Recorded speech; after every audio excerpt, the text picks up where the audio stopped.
Understanding the loop of a narcissist. Have you ever met someone and at the beginning they made you feel on top of the world? Those beginning months pull you in and you fall deeply in love, just to find out that months or even years later that the person you thought was loving and kind was a monster. Today, I will be telling you on how to recognize narcissistic behavior and how to remove yourself even when it's too late and before you become part of an inconsistent loop of highs and lows. Number 1, idolization. Remember how I mentioned that it all begins with feeling on top of the world? That is how it starts and where the abuse begins. It's like feeling nothing but your relationship matters, feeling that early on you can't live without this person and you wonder how you went your whole life without them. This is also commonly associated with the act of love bombing.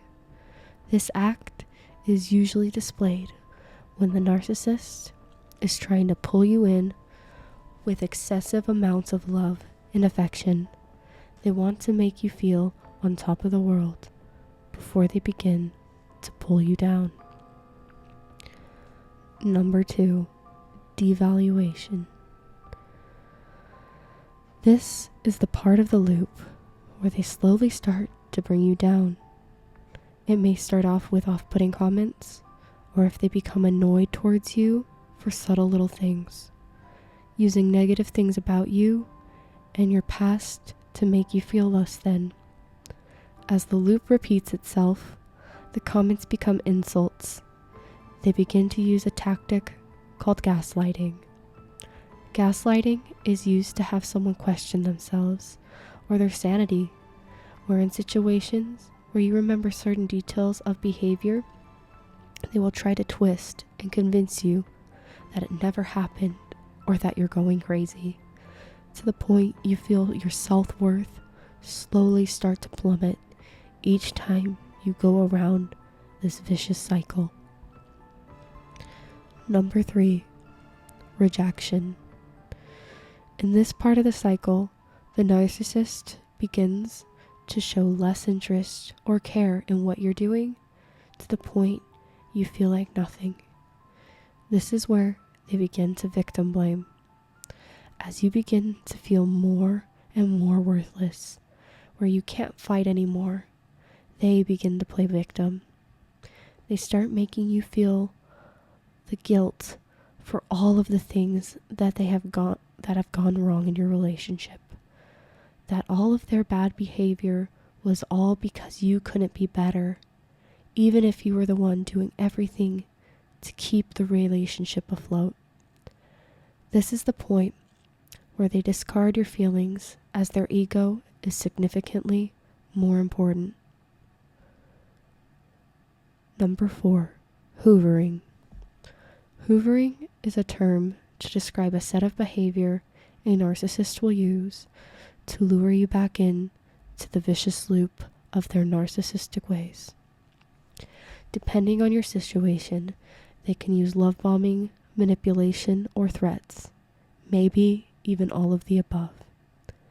If you stay with a narcissist through the first 3 phases, expect love bombing, as they could see that you are pulling away. They go back to the version of themselves where they acted infatuated just to earn your trust back. If you are able to escape a narcissist the first time around, you will still be lured in because of threats of them harming themselves or saying that they will ruin your life, trying to scare you back into the cycle.